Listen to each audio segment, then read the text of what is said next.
You know, I actually sat down and took time out of my week to watch every single episode of this series, because sometimes as a reviewer you have to do the things that no one else wants to do to find gold. And I didn't find gold this time, but yes my friends, this is the absolute worst episode of the absolute worst Nicktoon ever, bar none. So play my intro, let's get this over with. Also plug in my amino.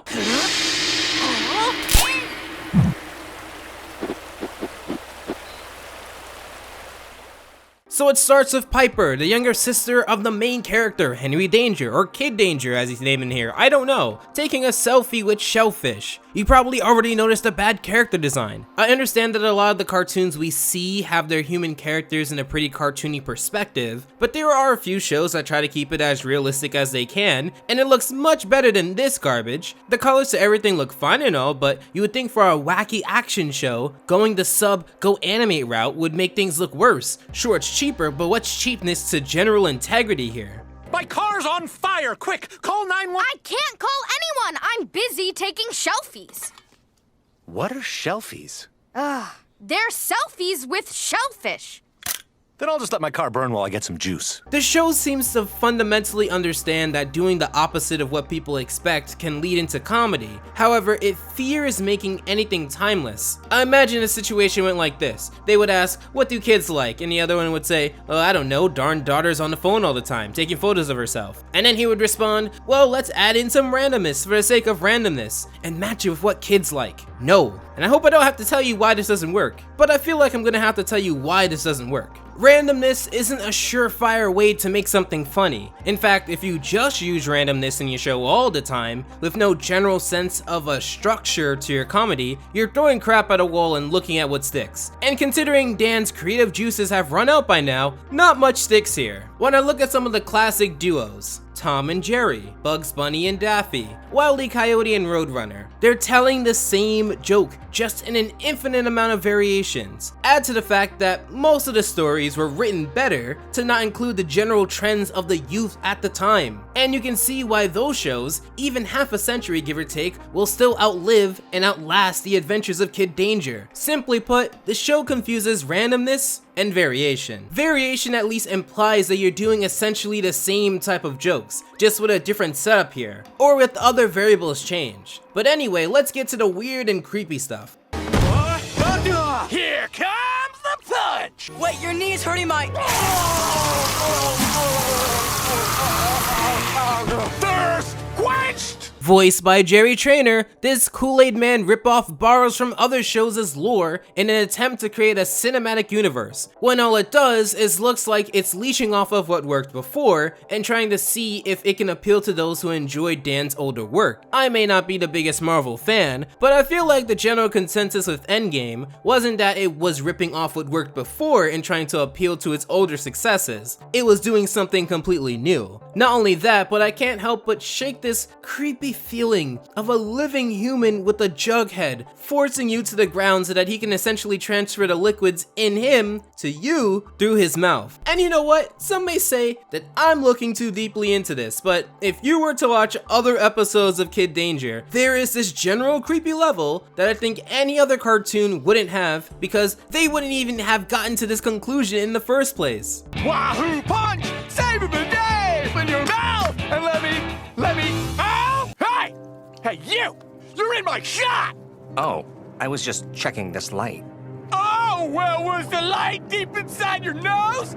Cause that's where your finger was! I know he's the villain, but do you expect me to disagree with him? Firstly, who just changes a light bulb in the middle of a shot? Secondly, when taking out the light makes the shot feel no different because it didn't need light in the first place, it makes me wonder if this light change was even necessary at all. Lastly, Wahoo Punch Guy would be great at CinemaSins. I mean, he has a fantastic face for faceless YouTube videos. Never mind how Kid Danger ran into the store drenched, but somewhere between this, he's now normal. You know, in other cartoons people enjoy, when the scene changes to a new location and the character looks fine after a mess or an injury, they turn him back to normal. It's like you're going out of your way to be inconsistent, and I don't understand. So they parody Wahoo Punch drinking, which I guess if you're looking for morals and educational values in the adventures of Kid Danger, you took a wrong left somewhere, and it wasn't anywhere near here. Like, I don't even even know why anyone would do something like that. All they would have to do is not say the word thirsty, so of course they say it. It's almost as if this show went to a certain Hartman school of and then the opposite happens. But then also got a degree from the Dan Snyder Academy of hiding your creepiness. Wahoo Punch comes, bullies what's-his-face, putting his knee exactly in the spot where he did for Henry Danger. Oh wait, no, that was his chest. This is somewhere different. Can this cartoon stop being creepy for at least 1 minute? Oh, you can use my new invention. I call it my super sniffer. In this room, there is a hard-boiled egg. Alright, this is your test. It's a young boy with an invention that involves him sniffing out where something is. So as long as you don't make him sniff anywhere that isn't...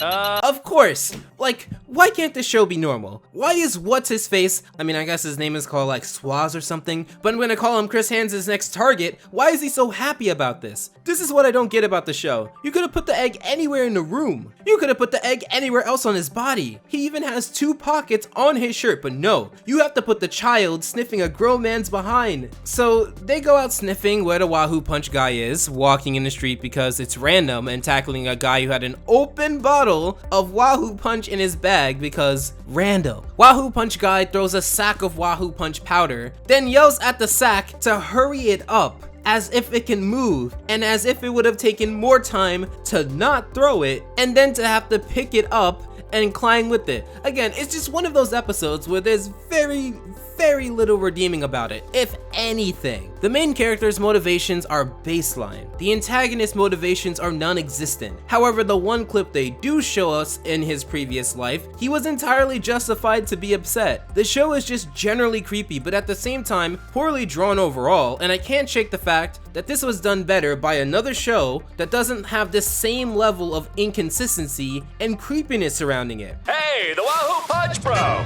What you doing? I'm putting lots and lots of Wahoo Punch powder in this water tower, turning all the water into Wahoo Punch. And then I'm gonna knock it over, and I'm gonna flood Swellview with thick, sticky red punch, thereby quenching everybody's thirst without their permission, Trent! Not true. Some of that water has turned into a megaphone because you did not bring one of those up there according to what I saw. Also, did you have to call your juice that adjective? Thick, sticky? Might as well tell us that it came from your body as well. The news station is also pretty irrelevant for the most part. I mean, there's reporting the news, and then there's this? Get down from there! No! Well, there's nothing more we can do. Ladies and gentlemen, your superheroes of Nickelodeon. What do we do with him? Ooh, I know! Fly the Wahoo Punch Bro to France! Why France? Because then, it'll be France's problem.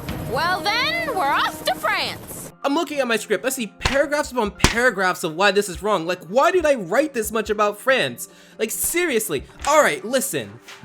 I will give all of the respect in the world to Henry Danger, the live action show, for gaining an audience and being this generation's live action Nickelodeon show. The Adventures of Kid Danger was just a cheap tactic to make weak shows stronger. Snyder's Bakery is on no one's cinematic universe list, after debatably victorious, even though I'd say iCarly. And even though this show is supposed to be dumb humor, my favorite humor in cartoons by the way, they can't even do that right. They back up into the water tower, however the leg they hit wouldn't make the tower wobble in those directions. So what do our marvelous heroes, our doers of good, decide to do about this water tower? It's gonna tip over and flood Swellview.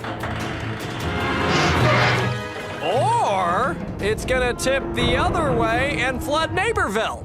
Hey, we can use Mary's skirt. Oh yeah, here, I'll rip it off me.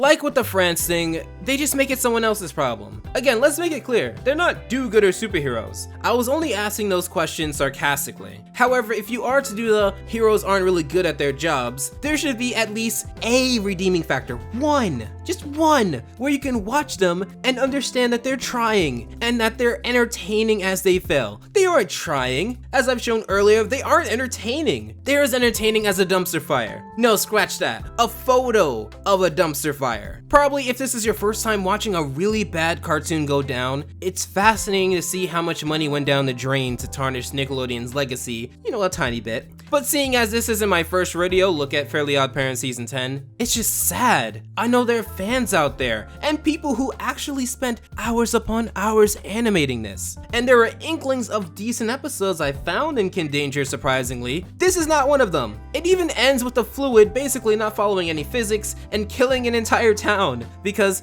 that is how much water is in a water tower. It ends that way. There's no scene after. I don't even know what you're waiting for. I don't even know the episode name. Well, hold up. What's the episode name? That was the Wahoo Punch Bro. When I covered this earlier, back when it came out, I was very excited to see how it was going to fail, but even I couldn't have predicted this. I thought it was just gonna be dull and uninspired and take from other Nickelodeon shows and just be a waste of everyone's time, like Alvin and the Chipmunks or Arbuck. I didn't think it'd be like this creepy and then also just bottom of the barrel. But if you want to check out how this differs from my first impression of the show, click here. Special thanks to the supporters of September. You guys rock. And until next time, take care. Alpha out.